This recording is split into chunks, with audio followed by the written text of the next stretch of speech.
मशवरा है। बिल्कुल ठीक है। प्रोग्राम हमारा खत्म हो गया जी। कल हमारे प्रोग्राम में हमारे साथ थे जवाद अहमद साहब। वो मैंने उनको एक्चुअली उन पे अदाकारों का सवाल किया था कि अदाकार जो हैं उन्होंने इमरान खान को बहुत सपोर्ट किया, तो अब अदाकारों का क्या हाल है। तो वो उन्होंने बड़ी खूबसूरत बातें की, और उसके बाद फिर मैंने, क्योंकि वो जिस तरह से बातें कर रहे थे, तो मैंने उनसे ये पूछ लिया कि जवाद साहब आप जरा ये बताएं कि इमरान खान साहब अच्छे अदाकार हैं या अच्छे सियासतदान हैं।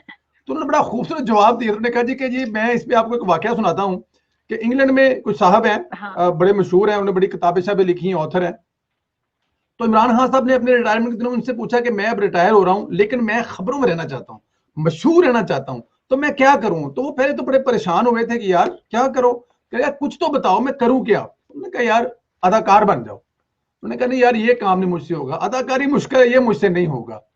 तो जवाद साहब ने एंड पे ये कहा कि हैं इमरान खान अदाकार, बहुत बड़े अदाकार हैं, ये जो जो कहते रहे हैं उनको पता था ये सब कुछ होना हवाना कुछ नहीं है, अदाकारी आज तक कर रहे हैं। तो मेरा भी आपसे सवाल यही है, क्योंकि आपने उनके साथ जाहिर है एक साल आप बताती हैं कि आपने एज अ यूनिवर्सिटी में गुजारा है, बहुत कुछ सीखा है। तो आज जरा अपने एजुकेशन से ये भी बता दें कि इमरान खान साहब अच्छे अदाकार हैं या अच्छे सियासतदान हैं। मैंने तो जी जो पीएचडी क्रैश कोर्स किया है, क्रैश कोर्स। मैं तो उसकी बहुत ज्यादा शुक्रगुजार हूँ कि जो जो ठीक है बड़ा महंगा पड़ा मुझे, फाइनेंशियली भी बड़ा महंगा पड़ा, लेकिन मैं समझती हूँ कि बहुत ज्यादा एजुकेशनल रहा। फिल्मों में अदाकारी की बात मोइन अख्तर साहब भी उनसे पूछा करते थे। उस जमाने में हम जब छोटे थे तो मोहसिन खान साहब बड़े खुश शक्ल थे, वसीम राजा साहब बड़े खुश शक्ल थे। तो इन सबको ऑफर्स आती थी। जाहिर है इमरान साहब के पीछे पूरा बॉलीवुड दीवाना था। तो मोइन अख्तर साहब ने उनसे पूछा, आप ये पुराना एक इंटरव्यू भी निकाल के देख सकते हैं। मेरा तज्जिया ये है और मेरा मुशाहिदा ये है, उस एक साल में मैंने ये देखा कि फिल्मों में इसलिए नहीं जा सकते थे इमरान साहब क्योंकि वो डांस बहुत बेढंगा करते हैं। शौक उनको बहुत है, लेकिन वो बाकायदा तौर पे मुझको कहते थे कि ये मुझे भंगड़ा नहीं करना आता, ये कैसे करते। उनका जो सिमेट्री है, सिमेट्री नहीं है, मतलब उनका जो डांस करने का उनको बड़ा शौक है, म्यूजिक सुनने का बड़ा शौक है, लेकिन कुछ लोगों में नहीं होता ना कि मतलब वो लाइक, तो वो अदाकारी बहुत अच्छी करते हैं, लेकिन फिल्मों के लिए आपका जो जो फिजिकल मूवमेंट कोऑर्डिनेशन है वो उनकी नहीं अच्छी नहीं है। वो तो देखिए ये वजह है कि वो फिल्मों में इस वजह धर्मिंदर से नहीं जैकी, जा सके।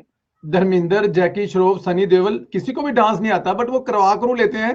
तो हिम्मत करते अगर खान साहब तो ये मसला मेरे ख्याल में हल हो जाना था।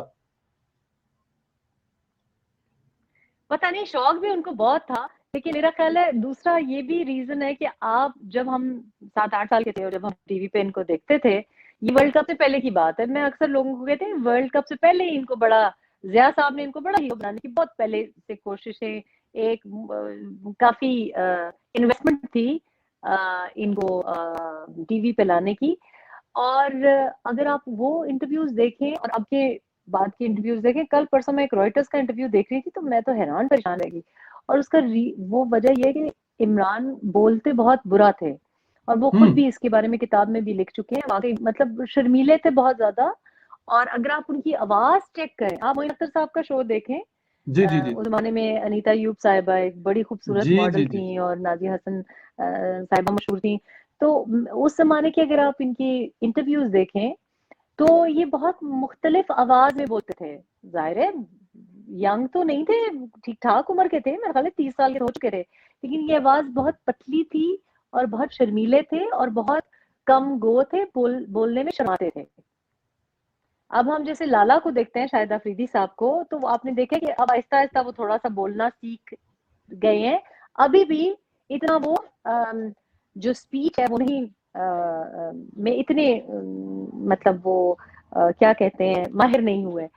इमरान साहब अपना एक वाकया रोज खाने की मेज पे मुझको बच्चों को रोज वो वाकया, इमरान साहब की 3 कहानियां होती थी तो वो कहानी रोज सुनाते कि मुझे एक दफा एक फंक्शन पे बुलाया गया और यकीन करो कि मैं इतना घबरा रहा था बोलने पे। ये उन्होंने किताब में भी ये वाकया लिखा हुआ है, अपनी किताब में उन्होंने ये वाकया लिखा हुआ है। तो उन्होंने कहा कि मुझे पता भी था, लेकिन मैं इतनी घबराहट हो रही थी और जब माइक मुझे मिला तो मुझे समझ नहीं आई कि मैं क्या बोलूं। तो इनके ऊपर बहुत सालों की बहुत इन्वेस्टमेंट और ट्रेनिंग और प्रैक्टिस इन्होंने की है। जिस तरीके से क्रिकेट में उनका जो बॉलिंग एक्शन था वो सही नहीं था, और बनने तो वो बैट्समैन आए थे, लेकिन फिर उन्होंने प्रैक्टिस की और अपना वो बॉलिंग एक्शन भी चेंज किया और वो ठीक कर लिया। इसी तरह से मेरा ख्याल है कि अदाकारी तक तो पहुंच गए, तो अभी डांस और गाने और उस पे थोड़ी सी वक्त कुछ और वजह देनी दरकार था चाहिए। शायद। और जी, और दूसरा आपको पता है कि फिल्मों की अदाकारी का एक टाइम एज स्पैन होता है, तो लेकिन जो हमारे जो सियासी अदाकार है उनका कोई टाइम स्पैन नहीं होता, वो एजलेस है। तो आप काफी अरसे तक तालियों की गूंज, अब देखें ना शाहरुख खान साहब बेचारे, अब उनके बेटे का टाइम आ गया है, लेकिन इमरान साहब का जो है वो अदाकारी माशाल्लाह जारी है। तो मेरा ख्याल है कि उन्होंने अच्छा फैसला किया। मतलब आपका जवाब हाँ में है कि अदाकार अच्छे हैं, सियासतदानों से मैं अदाकार अच्छे हैं। कहती हूँ ऑस्कर विनर है। अरे वाह, अरे वाह, क्या बात, ऑस्कर विनर जी, क्या बात है जी। तो जी इमरान खान साहब, ये बस आपसे हमने सुन लिया है कि इमरान खान साहब जो ऑस्कर विनर है, क्योंकि ये मैं चाहता था कि दूसरी गवाही पड़ जाए, तो अब 2 गवाहियां हो गई इमरान खान साहब के। वो सियासतदान इतने अच्छे नहीं है, लेकिन अदाकार फंटास्टिक किस्म के हैं। बहुत शुक्रिया रेहाम खान साहबा, अल्लाह ताला की ज़ात आपको सलामत रखे, खुश रखे। इंशाल्लाह अगले वीक फिर आपसे